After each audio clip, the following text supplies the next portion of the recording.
ಎಲ್ಲರಿಗೂ ನಮಸ್ಕಾರ. ವಚನಾರ್ಥ ಚಿಂತನೆಯ ಭಾಗವಾದ ಬಹುಶಃ 15 ಅಥವಾ 16ನೇ ವಿಡಿಯೋ ಇರಬೇಕಿದು. ಡಿ.ಆರ್. ನಾಗರಾಜ್ ಅವರ ಅಲ್ಲಮ ಮತ್ತು ಶೈವ ಪ್ರತಿಭೆ ಕುರಿತ ಚಿಂತನೆಯ ಮುಂದುವರಿದ 4ನೇ ಭಾಗ, 4ನೇ ಅಧ್ಯಾಯ ಇದು.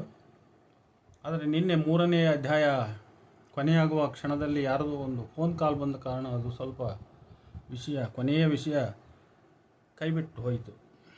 ಈಗ ಅದನ್ನು ಸ್ವಲ್ಪ ಮುಗಿಸಿ ನಾನು 4ನೇ ಅಧ್ಯಾಯದ ವಿಷಯಕ್ಕೆ ಹೋಗ್ತಾ ಇದ್ದೇನೆ.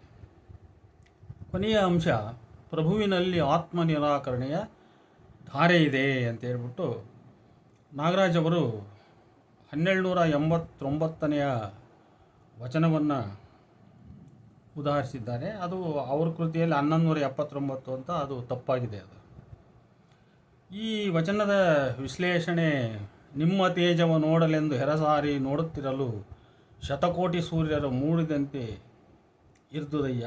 ಮಿಂಚಿನ ಬಳ್ಳಿಯ ಸಂಚವ ಕಂಡಡೆ ಎನಗಿದು ಸೋಜಿಗವಾಯಿತು ಗುಹೇಶ್ವರ.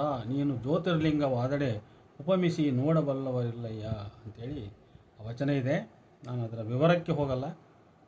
ಇಲ್ಲಿ ಅವರ ವಿಶ್ಲೇಷಣೆ ಕೆಲವು ಅಂಶಗಳನ್ನು ಹೇಳಿ ನಾನು ಮುಂದೆ ಕೆಲವು ವಿಚಾರಗಳು ಹೇಳ್ತೀನಿ. ಅವರು ಉಪಮಿಸಿ ನೋಡಬಲ್ಲವರಿಲ್ಲ ಎಂದು ಪ್ರಭು ಕಡೆಯಲ್ಲಿ ಹೇಳುತ್ತಾನೆ, ಸರಿ. ಆದರೆ ವಚನದ ಉದ್ದಕ್ಕೂ ಅದೇ ಪ್ರಯತ್ನ ಮಾಡುತ್ತಾನೆ.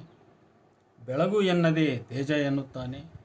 ನೋಟವೆಂಬುದು ಕಣ್ಣಿನೆಂಜಲು ಎಂದು ಒಂದು ಕಡೆ ತಾನೇ ಹಂಗಿಸಿದ್ದರೂ ತೇಜವನ್ನು ನೋಡುವ ಪ್ರಯತ್ನ ಮಾಡುತ್ತಾನೆ.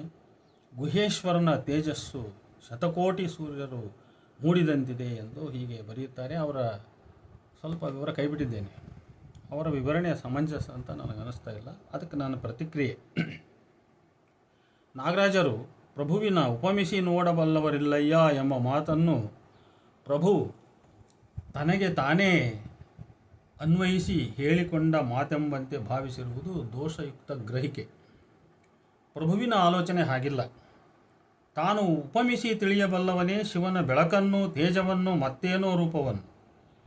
ಆದರೆ ಆತನ ಹೊರಗಿನ ಜಗತ್ತಿನಲ್ಲಿ ಶಿವನು ಜ್ಯೋತಿರ್ಲಿಂಗದಂಥ ಸೂಕ್ಷ್ಮ ಸೋಜಿಗದ ರೂಪ ತಾಳಿದರೆ, ಅವತಾರವನ್ನೆತ್ತಿದರೆ ಅದನ್ನು ಉಪಮಿಸಿ ತಿಳಿಯುವ ಜನರಿಲ್ಲ ಎಂಬುದು ಅದರ ಅರ್ಥ. ತೇಜಕ್ಕೆ ಸಾಮಾನ್ಯವಾಗಿ ಬೆಳಕು ಅರ್ಥ ಇರುವಂಥದ್ದೇ. ಆದರೂ ಇಲ್ಲಿ ತೇಜವು ವಿಶೇಷ ಪ್ರಭೆ, ಮೆರಗುಳ್ಳದ್ದು. ಆ ಮೆರಗನ್ನು ಶಿವನ ಹತ್ತಿರ ಹೋಗಿ ನೋಡಲು ಅಸಾಧ್ಯ. ಅದು ಶತಕೋಟಿ ಸೂರ್ಯರ ಪ್ರಭೆ. ಅದು ಕಣ್ಣು ಮಂಜಾಗಿಸಬಹುದು, ಕುರುಡಾಗಿಸಬಹುದು, ಸುಟ್ಟೇ ಬಿಡಬಹುದು. ಆ ಕಾರಣಕ್ಕೆ ಆ ತೇಜವನ್ನು ನೋಡಲು ಪ್ರಭು ಹೆರಸಾರಿ ಅಂದರೆ ಹಿಂದಕ್ಕೆ ಸರಿದನು, ದೂರ ಸರಿದನು ಅಂತ ಆ ವಚನದ ಅರ್ಥ. ಇಲ್ಲಿ ಈ 3ನೇ ಅಧ್ಯಾಯದ ಒಂದು ನಿರ್ಣಯ ವಿಚಾರ ಏನಂದರೆ, ಶೈವ ನೈಯಾಯಿಕರ ತರ್ಕ ಮಾರ್ಗ, ಗೀತ ಮಾರ್ಗ ಮತ್ತು ಪೌರಾಣಿಕ ಕಥನ ಮಾರ್ಗ. ಪ್ರಭುವು ಈ 3ನ್ನೂ ನಿರಾಕರಿಸಿದನು. ಆತನ 4ನೆಯ ಮಾರ್ಗವನ್ನು ಒಂದು ಸರಳ ಸೂತ್ರ ರೂಪದಲ್ಲಿ ವ್ಯಾಖ್ಯೆ ನೀಡಲು ಸಾಧ್ಯವಿಲ್ಲ. ಆತನ ರೂಪದ ಹಿಂದೆ ಸಂಕೀರ್ಣವಾದ ನಿಲುವುಗಳಿದ್ದು ಅವುಗಳನ್ನು ಹೀಗೆ ಸಂಗ್ರಹಿಸಬಹುದು ಅಂಥೇಳಿ ನಾಗರಾಜ್ ಅವರು ಬರೀತಾರೆ. ಅಲ್ಲಮ ಶೈವ ನೈಯಾಯಿಕರ ತರ್ಕ ಮಾರ್ಗ ಮತ್ತು ಗೀತ ಮಾರ್ಗಗಳೆರಡನ್ನೂ ಒಂದರೊಳಗೊಂದು ಹೊಡೆಗಟ್ಟಿ ಕೂಡಿಸುತ್ತಾನೆ. ತರ್ಕವನ್ನು ಅದರ ಅತಿರೇಕಕ್ಕೆ ಹಿಗ್ಗಿಸಿ ಪ್ರತಿಮೆಯಾಗಿಸುತ್ತಾನೆ. ಅವೆರಡೂ ತಮ್ಮ ವಿಶಿಷ್ಟತೆ ಕಳೆದುಕೊಂಡು ಒಂದೇ ಆಗಿಬಿಡುತ್ತವೆ. ಪ್ರಭುವಿನ ಕಾವ್ಯ ರಚನೆಯ ಅತ್ಯಂತ ಮುಖ್ಯ ಸಾಧನೆ ವ್ಯಾವಹಾರಿಕ ಸತ್ಯವನ್ನು ಕಾವ್ಯದ ವಸ್ತುವನ್ನಾಗಿಸಲು ಪೂರ್ಣವಾಗಿ ನಿರಾಕರಿಸಿದ್ದು. ಭಕ್ತಿ ಕಾವ್ಯವು ವ್ಯಾವಹಾರಿಕ ಸತ್ಯವನ್ನು ಕಥನ ಪ್ರಕಾರಗಳ ರೀತಿಯಲ್ಲಿ ಬಳಸಿಕೊಳ್ಳದ ಭಕ್ತಿ ಕಾವ್ಯ ಪ್ರೇಮ ಎಂಬ ಭಾವವನ್ನು ತನ್ನ ಅಂತಿಮ ದ್ರವ್ಯವನ್ನಾಗಿ ಬಳಸಿಕೊಂಡದ್ದು ನಿಜ. ಶೃಂಗಾರ ಮತ್ತು ವಾತ್ಸಲ್ಯಗಳು ಪ್ರಧಾನವಾಗಿರುವ ಭಾವಸ್ಥಿತಿಗಳಿವು. ನಾರದ ಶಾಂಡಿಲ್ಯರ ಭಕ್ತಿ ಮೀಮಾಂಸೆಯ ಯಾವ ಪರಿಕಲ್ಪನೆಗಳನ್ನು ಅಲ್ಲಮ ಲೋಕದ ವಿಶ್ಲೇಷಣೆಯಲ್ಲಿ ಬಳಸಿಕೊಳ್ಳಲಿಲ್ಲ ಎಂದು ಅವರು 83ನೇ ಪೇಜಲ್ಲಿ ಬರೀತಾರೆ. ಅಲ್ಲಿಗೆ ಇದು 3ನೇ ಅಧ್ಯಾಯದ ಕೊನೆ ಇದೆ. This is the conclusion of doctor Nagaraj. ಇಷ್ಟು ಹೇಳ್ತಾ ನಾವು ಮುಂದೆ ಈಗ 4ನೇ ಅಧ್ಯಾಯಕ್ಕೆ ಹೋಗೋಣ. 4ನೇ ಅಧ್ಯಾಯದ ಅವರ ಶೀರ್ಷಿಕೆ ಅಲ್ಲಮನ ಕಾಯ ಸಿದ್ಧಾಂತ. ಇಲ್ಲಿ ಅವರು ಕೌಳ ಪಂಥದ ಮೇಲೆ ಪ್ರಭುವಿನ ನೇರ ದಾಳಿಯನ್ನು ಅವರು ಗುರುತಿಸಿದ್ದಾರೆ. ಅಧ್ಯಾಯದ ಪ್ರಥಮದಲ್ಲಿ ಬಾಯೇ ಭಗವಾಗಿ, ಕೈಯೇ ಇಂದ್ರಿಯವಾಗಿ, ಹಾಕುವ ತುತ್ತುಗಳೆಲ್ಲ ಬಿಂದು ಕಾಣಿರೋ, ಪ್ರಥಮ ವಿಷಯವಂತಿರಲು ಗುಹೇಶ್ವರ ಏಕೋ ಅದ್ವೈತ. ಇದು 469ನೇ ವಚನ. ಇದನ್ನು ಎತ್ಕೊಂಡಿದ್ದಾರೆ ಅವ್ರ ಚರ್ಚೆ. ಈ ವಚನವು ಕಾಶ್ಮೀರ ಶೈವದ ತಾಂತ್ರಿಕ ನೆಲೆ ಪ್ರಯೋಗಗಳ ಮೇಲೆ, ಕೌಳ ಪಂಥದ ಮೇಲೆ ಪ್ರಭು ಮಾಡುತ್ತಿರುವ ನೇರ ದಾಳಿ. ಅತಿ ಪರಿಚಿತ ವಚನಕಾರರ ಮೇಲೆಯೇ ಪ್ರಭುವಿನ ದಾಳಿ, ಆದರೆ ಅವರನ್ನು ಪ್ರಭು ಹೆಸರಿಸುವುದಿಲ್ಲ ಅಂತ ಹೇಳ್ತಾರೆ. ಆದರೆ ಆಕೆ ಅಕ್ಕಮಹಾದೇವಿಯ ಮೇಲಿನ ದಾಳಿ ಅಂತ ನನಗನ್ನಿಸ್ತದೆ. ಈಗ ನನ್ನ ಅನಿಸಿಕೆ, ಈ ವಚನದಲ್ಲಿ ಅಭಿನವ ಗುಪ್ತ ಉನ್ನತೀಕರಿಸಿದ ಕೌಳತಾಂತ್ರಿಕ ಪ್ರಯೋಗವಿದೆ ಅಂತ ಡಾಕ್ಟರ್ ನಾಗರಾಜ್ ಅವರ ಅಬ್ಸರ್ವೇಷನ್.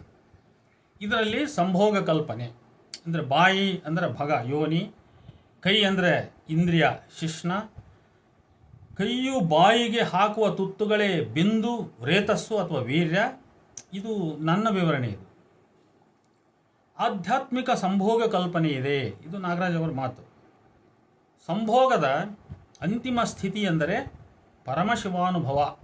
85ನೇ ಪುಟದಲ್ಲಿ ಅಭಿನವ ಗುಪ್ತನಲ್ಲಿ ಬಾಯಿ, ಮುಖಚಕ್ರ ಇವು ಮುಖ್ಯ ತಾಂತ್ರಿಕ ಪದ. ಗ್ಯಾವಿನ್ ಡಿ ಫ್ಲಡ್ನ ಮಾತುಗಳಲ್ಲಿ ಪರಮಸನ್ನಿಧಿ, ಸಂಘಾತ, ಸಮಾವೇಶ ಮತ್ತು ಪರಮಾನಂದ ಇವನ್ನು ಅಭಿನವ ಗುಪ್ತ ಬಾಯಿಯ ಚಕ್ರ, ಯೋಗಿನಿಯ ಬಾಯಿಯ ಜೊತೆಗೆ ಸಮೀಕರಿಸುವನು. ಈ ಬಾಯಿಯಿಂದಲೇ ಆಧ್ಯಾತ್ಮಿಕ ಸಂಪ್ರದಾಯ ಹರಿದು ಬರುವುದು. ಈ ಬಾಯಿ ಚಕ್ರಗಳನ್ನು ಪ್ರಜ್ಞಾ ಶರೀರದೊಂದಿಗೆ ವಿಲೀನಗೊಳಿಸಿ ಅಲ್ಲಿಂದಲೇ ಮುಕ್ತಿ ಜ್ಞಾನ ಹರಿದು ಬರುತ್ತದೆ ಎಂದು ಸೂಚಿಸಲಾಗಿದೆ. ಸಂಭೋಗವನ್ನು ಆಧ್ಯಾತ್ಮಿಕ ಜ್ಞಾನದ ವಾಹಕ ಎಂದು, ಮಾನವ ಯೋಗಿನಿಯ ಯೋನಿಯನ್ನು ಬಾಯಿ ಎಂದು ಗುರುತಿಸಲಾಗಿದೆ. ಅಭಿನವ ಗುಪ್ತನು ತನ್ನ ತಂತ್ರಾಲೋಕದಲ್ಲಿ ಎಲ್ಲ ಪ್ರಮುಖ ಶೈವ ತಾಂತ್ರಿಕ ಮಾರ್ಗಗಳನ್ನು ಸಮಾವೇಶಗೊಳಿಸಿದ. ತ್ರಿಕಾ ಪರಂಪರೆಯ ಕುಳ ಪ್ರಕ್ರಿಯೆಯ ಲೈಂಗಿಕ ಆಧ್ಯಾತ್ಮಿಕ ಮಾರ್ಗವನ್ನು ಇನ್ನಷ್ಟು ಉಜ್ವಲಗೊಳಿಸಿದ. ಮಾನವ ಸಂಭೋಗದ ಮೂಲಕ ಒಂದು ದಿವ್ಯ ಶಕ್ತಿಯ ಸಂಚಯ ಪ್ರಾಪ್ತವಾಗುತ್ತದೆ ಎಂಬುದನ್ನು ತಂತ್ರಶಾಸ್ತ್ರೀಯ ಮಾರ್ಗದ ಮೂಲಕ ವಿವರಿಸಿದ. ಇಂಥ ತಾಂತ್ರಿಕ ಸಂಕೇತಗಳನ್ನು ಭಗ, ಬಾಯಿ ಎಂಬುದನ್ನು ಪ್ರಭು ಸಹಿಸಲಾರ. ಹೀಗೆ ಅವರು ಬರೀತಾರೆ. 86, 87 ಈ 2 ಪುಟಗಳಲ್ಲಿ ಇದೇ ತಾಂತ್ರಿಕ ಸಂಭೋಗದ ವಿಷಯ ಹರಡಿಕೊಂಡಿದೆ. ಅದನ್ನು ನಾನು ಹೆಚ್ಚು ವಿವರಕ್ಕೆ ಹೋಗದೆ ಕೆಲವು ವಿಷಯಗಳನ್ನು ಹೇಳ್ತಾ ಹೋಗ್ತೀನಿ. ಶಿವಶಕ್ತಿಯರ ಪ್ರಣಯದ ಸಂಭೋಗದ ಪರಿಕಲ್ಪನೆಯು ದಟ್ಟವಾಗಿ ಕೆಲಸ ಮಾಡಿದೆ. ಸಂಭೋಗದಲ್ಲಿ ತೊಡಗುವ ಎಲ್ಲ ಗಂಡು ಹೆಣ್ಣುಗಳು ಹೀಗೆ ಶಿವಶಿವೆಯರ ಛಾಯೆಗಳೇ. ಪ್ರತಿ ಋತುವು ಸಂಭೋಗಕ್ಕೆ ಸಮರ್ಪಕವೇ. ನಿಸರ್ಗದೊಳಗಿನ ಪ್ರತಿಯೊಂದು ಸ್ಥಿತಿಯು ಶರೀರಗಳೊಳಗಿನ ಕಾಮವನ್ನು ಉದ್ದೀಪಿಸಿ ಸಂಭೋಗದ ಉರಿ ಹಚ್ಚುತ್ತದೆ. ಶರೀರದೊಳಗೆ ದಿವ್ಯದ ಹಂಬಲ ಹೀಗೆ ಸಂಭೋಗ ಸುಖದ ರೂಪದಲ್ಲಿ ಹರಿಯುತ್ತದೆ. ಇಡೀ ವಿಶ್ವ ಶಿವಶಿವೆಯರ ಪ್ರಣಯ ಲೀಲೆಯ ಬಹಿರಂಗ. ಸ್ಪರ್ಶ ಸುಖಕ್ಕಾಗಿ ಪ್ರತಿಯೊಂದು ವಿಶ್ವದಲ್ಲಿ ತಹತಹಿಸುತ್ತದೆ. ಶಂಕರನಲ್ಲಿ ಜ್ಞಾನಕ್ಕೆ ಕಾಮದ ಸ್ಪರ್ಶವಿಲ್ಲ. ಆದರೆ ಕಾಶ್ಮೀರ ಶೈವದ ಪರಮ ಗುರುವಿನಲ್ಲಿ ಕಾಮವೇ ವಿಶಾಲಾರ್ಥದಲ್ಲಿ ಅಂತಿಮ ಜ್ಞಾನ. ಶಿವಶಕ್ತಿಯ ಸಂಯೋಗವೇ ಅಂತಿಮ ಜ್ಞಾನದ ರೂಪಕ. ಪ್ರಸ್ತುತ ವಚನದಲ್ಲಿ ಅಂದರೆ 469ನೇ ವಚನದಲ್ಲಿ ಪ್ರಭುವು ಈ ರೀತಿಯ ಪರಿವರ್ತನೆಗಳ ವೈಚಾರಿಕ ವ್ಯವಸ್ಥೆಯ ಮೂಲ ವಿಧಾನವನ್ನೇ ಭಗ್ನಗೊಳಿಸಲು ಪ್ರಯತ್ನಿಸುವನು. ಕೌಳ ಪ್ರತಿಭೆ ಭಗವನ್ನೇ ಬಾಯಿ ಎಂದರೆ ಪ್ರಭು ಅದನ್ನು ಅಕ್ಷರಶಃ ವಿತಂಡಕ್ಕೆ ತಿರುಗಿಸಿ ಬಾಯಿಯನ್ನೇ ಭಗ ಎನ್ನುತ್ತಿದ್ದಾನೆ. ಕೌಳರ ದೃಷ್ಟಿಯಲ್ಲಿ ಮೈಥುನವು ಆಧ್ಯಾತ್ಮಿಕ ಸಾಧನೆಯ ಗಟ್ಟಿ ಮಾರ್ಗ ಎಂಬುದಾದರೆ, ಮೈಥುನದ ಸಂಬಂಧಿ ದೈಹಿಕ ಕ್ರಿಯೆಯಾದ ಅನ್ನವನ್ನು ಏಕೆ ಆಧ್ಯಾತ್ಮೀಕರಿಸಬಾರದು ಎಂದು ಈ ವಚನದಲ್ಲಿ ವಿಡಂಬಿಸುತ್ತಿದ್ದಾನೆ. ಅಭಿನವ ಗುಪ್ತನದು ಆಧ್ಯಾತ್ಮಿಕ ಸಂಕೇತ ವಿಸ್ತಾರದ ಮಾರ್ಗ, ಪ್ರಭುವಿನದು ಆಧ್ಯಾತ್ಮಿಕ ವಿಡಂಬನದ ಮಾರ್ಗ. ಸಂಭೋಗದ ಕಂಪಕಾಲದಲ್ಲಿ ಅದ್ವೈತದ ಅಂತಿಮಾನುಭವ ಕಾಣುತ್ತದೆ ಎನ್ನುವುದಾದರೆ, ಅನ್ನ ತಿನ್ನುವ ಸಾಮಾನ್ಯ ಕ್ರಿಯೆಯು ಅಂಥ ಪ್ರಥಮ ವಿಷಯವೇ ಅಲ್ಲವೇನೋ ಎಂದು ಪ್ರಭು ಕೇಳುತ್ತಿದ್ದಾನೆ ಎಂದು ಹೇಳಿ 88ನೇ ಪುಟದಲ್ಲಿ ಈ ಮಾತುಗಳೆಲ್ಲ ಬರ್ತವೆ. 87, 88 ಇವೆಲ್ಲ ವಿವರ. ಇಲ್ಲಿ ನನ್ನ ಅಭಿಪ್ರಾಯ ಹೀಗಿದೆ. ನಾಗರಾಜರು ಪ್ರಸ್ತುತ ವಚನವನ್ನು ಕೌಳತಾಂತ್ರಿಕ ಮಾರ್ಗದ ಟೀಕೆ ಎಂದು ಪರಿಗಣಿಸಿರುವರು. ಆದರೆ ತಾಂತ್ರಿಕರಿಗೂ ಅದ್ವೈತಕ್ಕೂ ಸಂಬಂಧವೇನುಂಟು? ಪ್ರಸ್ತುತ ವಚನದ ಕೊನೆಯ ಸಾಲು ಗುಹೇಶ್ವರ ಏಕೋ ಅದ್ವೈತ ಎಂದು ಪ್ರಶ್ನಿಸುವುದು ಯಾರನ್ನು? ನನಗನ್ನಿಸುವುದಂತೆ ವೇದಾಂತದ ಅದ್ವೈತ ದರ್ಶನವನ್ನು ಒಪ್ಪಿಕೊಂಡು ತಾಂತ್ರಿಕ ದರ್ಶನ ಕೈಬಿಡದವರ ಎಡಬಿಡಂಗಿತನವನ್ನು ಪ್ರಭು ಇಲ್ಲಿ ಟೀಕಿಸುತ್ತಿರುವನು. ತಾಂತ್ರಿಕರ ಸಂಭೋಗವನ್ನು ಬಾಯೇ ಭಗವಾಗಿ ಕೈಯೇ ಇಂದ್ರಿಯವಾಗಿ ಹಾಕುವ ತುತ್ತುಗಳೆಲ್ಲ ಬಿಂದು ಎನ್ನುವ ಮೂಲಕ ಅತಿಗಳೆದು ನಿಮ್ಮಂಥವರಿಗೇಕೆ ಅದ್ವೈತ ಎಂದು ಪ್ರಶ್ನಿಸುವನು. ಈ ವಚನ ತಾಂತ್ರಿಕ ಸಂಕೇತಗಳಾದ ಭಗ ಈಕ್ವಲ್ಸ್ ಟು ಬಾಯಿ ಬಗ್ಗೆ ಪ್ರಭುವಿನ ಕೇವಲ ಅಸಹನೆ ವ್ಯಕ್ತಪಡಿಸದೆ ಅಂಥ ತುಚ್ಛ ಕ್ರಿಯೆಯನ್ನು ಶಿವದರ್ಶನದ ಪರಮಾನಂದದ ಮಾರ್ಗ ಎಂದು ತಿಳಿದಿರುವ ಅವಿವೇಕಿಗಳೇ, ನೀವು ಅನ್ನ ತಿಂಬುವುದು ಸಹ ಅಂಥದ್ದೇ ಕ್ರಿಯೆ ಎಂದು ತಿಳಿಯಿರಿ. ಈ ಭಾವನೆಯನ್ನು ನೀವು ಪರಮಾನಂದದ ಮಾರ್ಗ ಎಂದು ಭಾವಿಸುವುದಾದರೆ ನಿಮಗೇಕೆ ಅದ್ವೈತದ ದರ್ಶನ ಎಂದು ಪ್ರಶ್ನಿಸಿ ಅವರ ಬಗ್ಗೆ ತನ್ನ ಖೇದವನ್ನು ಛೀ ಥೂ ಭಾವನೆಯನ್ನು ವ್ಯಕ್ತಪಡಿಸಿರುವನು. ಇದು ನನ್ನ ಅಭಿಪ್ರಾಯ. ಆದ್ದರಿಂದ ನಾಗರಾಜ್ ಅವರು ಆ ವಚನದ ಬಗ್ಗೆ ಅವರು ವ್ಯಕ್ತಪಡಿಸಿರ್ತಕ್ಕಂಥ ತಾಳಿರತಕ್ಕಂಥ ನಿಲುವು ಅಷ್ಟೊಂದು ಸಮಂಜಸ ಅಂತ ನನಗನ್ಸಲ್ಲ. ನಾಗರಾಜ್ ಅವರು ಇನ್ನೊಂದು ವಚನದೊಂದಿಗೆ ಅವರ ಚರ್ಚೆ ಇದೇ ವಿಚಾರ ಮುಂದುವರೆದಿದೆ. ಅದು 466ನೇ ವಚನ. ಆಸೆ ಎಂಬ ಶೂಲದ ಮೇಲೆ ವೇಷವೆಂಬ ಹೆಣನ ಕೊಳ್ಳಿರಿಸಿ ಧರೆಯ ಮೇಲುಳ್ಳ ಹಿರಿಯರು ಹೇಗೆ ಸವೆದರು ನೋಡ. ಆಸೆಯ ಮುಂದಿಟ್ಟುಕೊಂಡು ಸುಳಿವ ಹಿರಿಯರ ಕಂಡು ಹೇಸಿಗೆಯಾಯಿತು ಗುಹೇಶ್ವರ. ಇಲ್ಲಿ ನನ್ನ ಪ್ರಕಾರ ಈ ವಚನದ ಹಿರಿಯರು ಡಂಬಕ ಭಕ್ತರನ್ನು ಟೀಕಿಸುವುದು. ಹಿರಿಯರು ಅಲ್ಲಿ ಅರು ಹಿರಿಯರು ಅನ್ನೋದು ನಾನು ವಿಶೇಷ ಚಾಪ್ಟರ್ ಮಾಡಿದ್ದೇನೆ. ಆಸೆ ಒಂದು ಶೂಲ ನಾಶಕ, ಅದನ್ನು ನಂಬಿ ಬದುಕುವ ಈ ಹಿರಿಯರು ಡಂಬಕರು, ವೇಷಧಾರಿಗಳು. ಈ ವೇಷ ಹೆಣನಂತೆ ಅಸ್ಥಿರ. ಆಸೆ ನಂಬಿ ಏನೂ ಸಾಧಿಸದೆ ಸವೆದರು ಇವರು. ಬೆಲ್ಲದ ಸುತ್ತ ಮುತ್ತಿಕೊಂಡು ಸುಳಿವ ನೊಣಗಳಂತೆ ಆಸೆಯ ಮುಂದಿಟ್ಟುಕೊಂಡು ಅದರ ಸುತ್ತ ಸುಳಿವ ಇಂಥ ಹಿರಿಯರ ಕಂಡು ಹೇಸಿಗೆಯಾಗುತ್ತದೆಂದು ತನ್ನ ಹೇವರಿಕೆ ಬೇಸರ ವ್ಯಕ್ತಪಡಿಸಿರುವನು ಪ್ರಭು. ಈ ಹಿರಿಯರು ವೈದಿಕರೋ ತಾಂತ್ರಿಕರೋ ಶೈವರೋ ಮತ್ತಾರೋ ಗೊತ್ತಿಲ್ಲ. ಒಟ್ಟು ಶೈವ ಪರಂಪರೆಯ ಡಂಬಕ ಭಕ್ತರೆನ್ನಬಹುದಷ್ಟೇ ಒಟ್ಟಿನಲ್ಲಿ. ಈ ಕುರಿತು ನಾಗರಾಜ್ ಅವರು ಏನು ಹೇಳ್ತಾರೆ ಅಂತ ನೋಡುವ. ಅವರು ಇಲ್ಲಿಯೂ ಕೂಡ ಕೌಳದಿಂದಲೇ ಅವರು ಚರ್ಚೆ ಪ್ರಾರಂಭ ಮಾಡ್ತಾರೆ. ಕೌಳ ತಾಂತ್ರಿಕತೆಯ ಪ್ರಧಾನ ಸಾಧನೆ ಎಂದರೆ ಆಸೆಯ ಸ್ವರೂಪದ ತಾತ್ವಿಕತೆ ಬದಲಿಸಿದ್ದು. ಪ್ರಭು ಈ ವಚನದಲ್ಲಿ ಹೀಗೆ ಬದಲಿಸಿದ ಒಟ್ಟು ಹಿರಿಯರ ಸಮೂಹದ ಬಗ್ಗೆಯೇ ಮಾತಾಡುತ್ತಿದ್ದಾನೆ. ಈ ವಚನವನ್ನು ಪ್ರಭುವಿನ ಉಳಿದ ಅನೇಕ ವಚನಗಳ ಹಾಗೆ ಶೈವ ತಾತ್ವಿಕತೆಯ ಒಟ್ಟು ಹಿನ್ನೆಲೆಯಲ್ಲಿಟ್ಟು ನೋಡುವುದು ಒಳಿತು ಅಂತೇಳಿ 88ನೇ ಪುಟದಲ್ಲಿ ಬರೆದಿದ್ದಾರೆ. ಡಾಕ್ಟರ್ ನಾಗರಾಜರ ಈ ಸಾಲುಗಳಲ್ಲಿ ಏನೊಂದು ಈ ವಚನಕ್ಕೆ ಸರಿಯಾಗಿ ಅನ್ವಯವಾದಂತೆ ಕಾಣುತ್ತಿಲ್ಲ.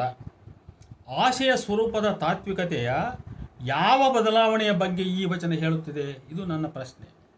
ಇದು ಅರ್ಥ ಆಗ್ತಾ ಇಲ್ಲ. ಇಲ್ಲಿಗೆ ನಿಲ್ಲಿಸಿ ನಾಗರಾಜ್ ಇಂಥ ವಚನಗಳ ಚರ್ಚೆ ಅಧ್ಯಯನದ ವಿಧಾನದ ಕಡೆ ಹೊರಳುವರು.